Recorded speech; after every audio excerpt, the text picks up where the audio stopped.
27. Hungry Ghost. After a while, you'd finished 2 simple necklaces, and I finished a half. We'd managed to sell one of yours, but for a pitiful sum of money.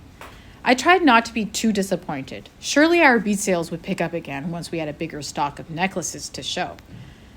Let's head back, I said. It looks like it's letting up a bit.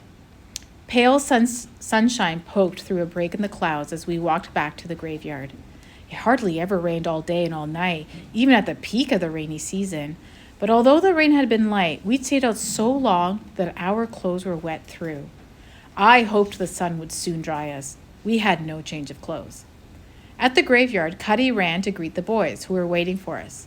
"Any luck?" I asked. "Not really," Arul said. "We went all the way to a waste mart I'd seen before, but it's gone. They've bulldozed the slums in that part of the city to build a shopping complex." "Speaking of building, we found this great place to build a new shelter."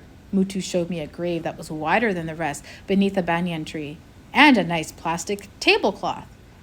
Not so nice, I thought. The tablecloth stank like the garbage they'd rescued it from. The only thing that was great was how cheerful Mutu sounded. The boys suggested we build a tent around the large grave, using it as the floor of our shelter, because it was raised above the soggy ground.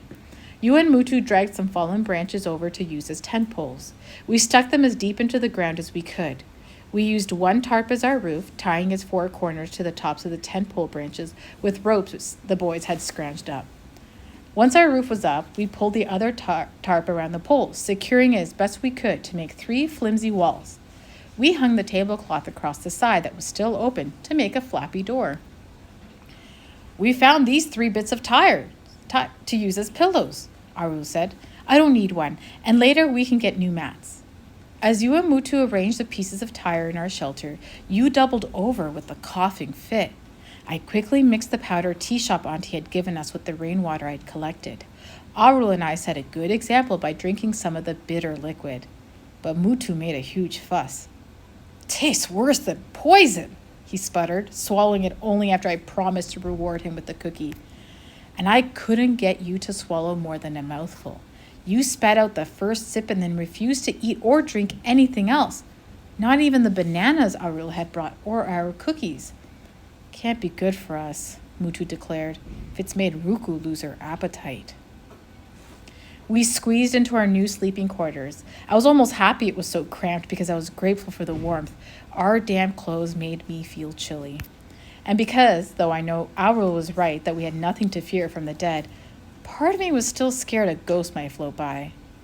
Ghosts didn't visit, but swarms of mosquitoes did, feasting on us and droning loudly in our ears. "Nice lullaby," Mutu said. "When we move out of this place, I'll miss our musical entertainment." "Tomorrow we'll buy some mosquito repellent," Aru promised. Too tired to swat at the hungry mosquitoes, I dozed off, only to be wakened by the sound of footsteps. Someone was moving around in the graveyard. Had the waste mart man found us? Or was it a ghost? I held on to Cuddy so he wouldn't give away our hiding place. His hair was on end, and he stood alert. "There's nothing here." It was a rasping voice I didn't recognize. A boy. Definitely not the waste mart man. "This place is nice and peaceful and deserted. Now let's go back." "I'm telling you, this place is haunted," came another boy's voice. "I saw a ghost moving near that banyan tree yesterday evening when I was cycling by." Arul sat up. He'd heard the approaching voices too. A twig snapped so loudly it roused you and Mutu.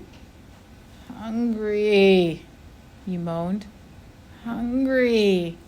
"Shh," I whispered. "Shh, please, Ruku." "Did you hear that?" a voice said. I stiffened. "Didn't hear anything." The other boy was trying to sound nonchalant, but his voice trembled. "Hungry!" you wailed again.